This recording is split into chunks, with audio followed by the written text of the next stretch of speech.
Hi guys, and welcome back to the channel. Super excited about this unboxing today. I have the Vernee X. So fresh off the back of the Vernee X 2, let's see if this is any better.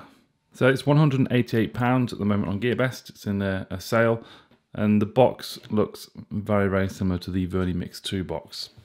So without further ado, let's open her up. USB Type-C. Looks like we have fast charging block as well. Yeah, fast charging block. SIM tray tool, manuals and warranty cards, I believe. Silicone case with a flimsy, quite a thin screen protector on there. And we have the adapter for the headphones. The Vernee X does not have a 3.5mm port, but you are provided with an adapter. Some people may like that, some people may not. So the Vernee X 2 was a glass front and back with a metal frame, but on the Vernee X they've done away with the glass and they've gone for a metal body. Let's take the front off, and the screen protector is coming off at the same time, may as well take that off as well. That looks great. So there's no button at the bottom. Let's go around to the back, peel this off as well. Wow, that is very, very nice. It's a matte finish, metal back, metal frame. It looks very, very premium.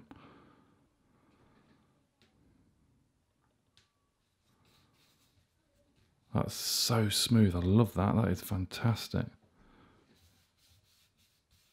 So smooth. Dual rear cameras, fingerprint sensor, flashlight, USB Type-C, microphone and speakers there at the bottom, volume rocker up and down, and the power button. No 3.5mm port on the top. And then we have the SIM tray. So the Vernee X does have some very, very impressive specs, especially when you compare it to the price. It has a dual rear camera, 16 megapixel and a 5 megapixel lens, where the front facing camera is 13 and 5 megapixel. It does support fast charging. It's got a 6,200 milliamp battery. I'm expecting great battery life out of this. It's also rocking the new Helio P23 Octa-core processor, which is clocked at 2.5 gigahertz. That should be a monster, a complete monster. It's also a huge 6-inch screen with the screen ratio of 18:9 and the resolution 2160 by 1080. Running Android 7 and also packed with 6 gigs of RAM and 128 gigabytes of storage. Very impressive. And with all that, you obviously have the fingerprint sensor to unlock, but this also supports Face ID. Pretty cool, eh? Okay, so let me just set this up. This looks absolutely stunning. Looks very similar to the Vernee X. Obviously has the same background. Icons look very similar, but this looks beautiful. Even to hold it in the hand, just feels smaller than the Vernee X 2. There is less bezels as well. So there's the bottom chin and the top. So it's a 6-inch phone, right? Let me get my Google Pixel, which is 5.5 inches. There we go. Slightly bigger than a 5.5-inch smartphone, but there's not much in it at all. So it's a 6-inch smartphone, but the body, the casing of the phone is still relatively small and not like your normal average 6-inch smartphone. The build quality is definitely looking great. This is the this is also the screen on max brightness. Viewing angles don't seem too bad either. But it does have a fantastic finish on the back with the metal body. It does pick up a few fingerprints, but it's got that lovely matte finish, and it's quite similar to the OnePlus 5 and the 5T. Look at it. That's excellent. Beautiful. I just hope the camera has improved on the Vernee X, which I'll have a look at in a moment. So Vernee X have also released an update. This update flashed up as soon as I booted the phone up, so that is good. I'll install that later. Navigation bar can be hidden, which is great. You can also swap around the order of the buttons, whatever you're used to. So it's running Android 7.1.1, and as you noticed, there was an update earlier as well. Let's go through the fingerprint process. Okay, let's try it.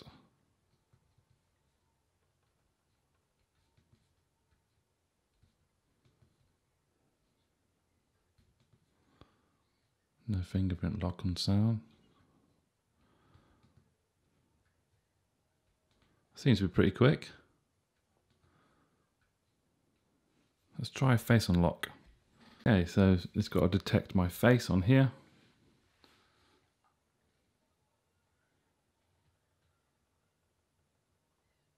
Done that. Face lock in use.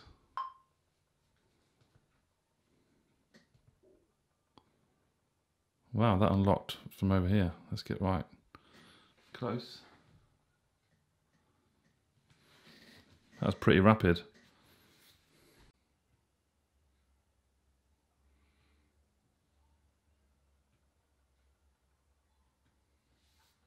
So we have a quick unlock time using face and the fingerprint sensor. So that is a very promising start. Can't get over this screen, it's excellent. Let's have a look at the camera. Okay, so this is set to 16 megapixel on 16:9.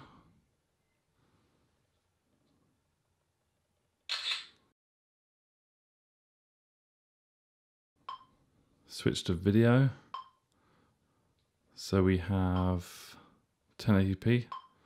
We can switch to that. We also have HDR mode on there if you wish to use that. Okay, let's try the video. The frame rates will be at the bottom left and the resolutions. Go. Here we are with the new Vernee X, testing video quality and audio quality. Autofocus seems to be quite snappy. Go into the background. Doesn't look too bad. Looks a lot smoother than the Mix 2 when moving around. Okay, so we're on the front-facing camera. This is set at 13 megapixel on 16:9. Here we go.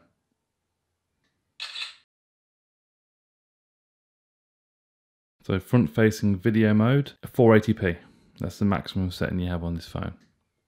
Here we go. Here we are on the new Vernee X, testing video quality and audio quality of the front-facing camera.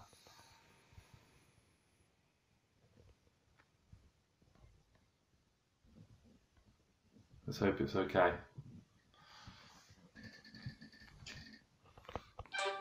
Okay guys, I can quickly tell you now that the dual rear cameras are real. So we're on blur effect at the moment. I'm going to cover this lens. You should see a little message come up in a moment. They're going to make sure you're not covering the lens. And the blur effect is stopped. If I move my finger off, the blur effect kicks in. So that lens is doing something. But in all fairness, I've never been a huge fan of the dual cameras, because I don't think no phone at the moment has actually nailed it.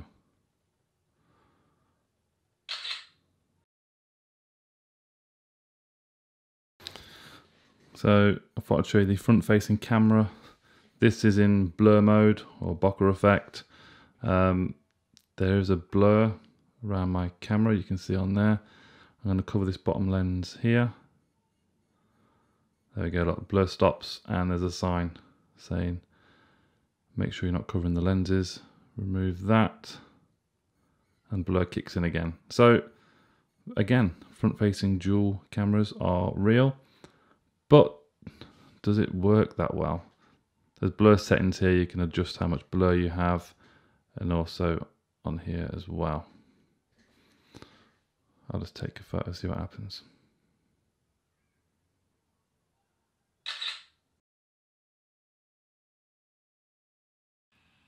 So we have some YouTube footage here. That's at 1080p.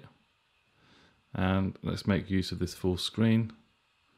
Pinch and zoom. Zoom to fill.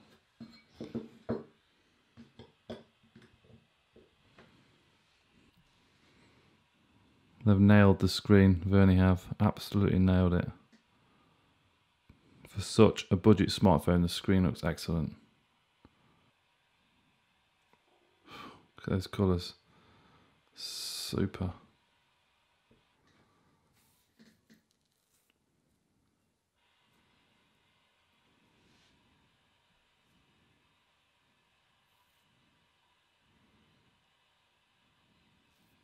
Great stuff.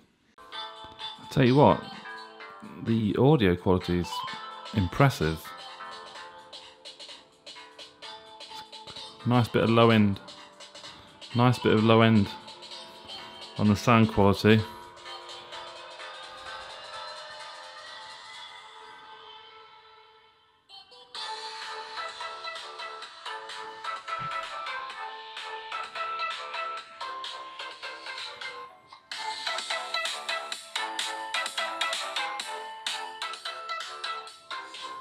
Yeah, that's great. Not very loud though. I've had louder. But the sound quality is quite impressive for a budget smartphone.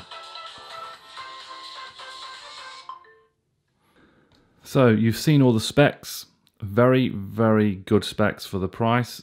Take a look below. There are links. They are commission links, so I do get a small commission if you do purchase through me. First impressions, amazing. Fantastic build quality. The metal back there picks up quite a few fingerprints, so to be honest. Bit greasy.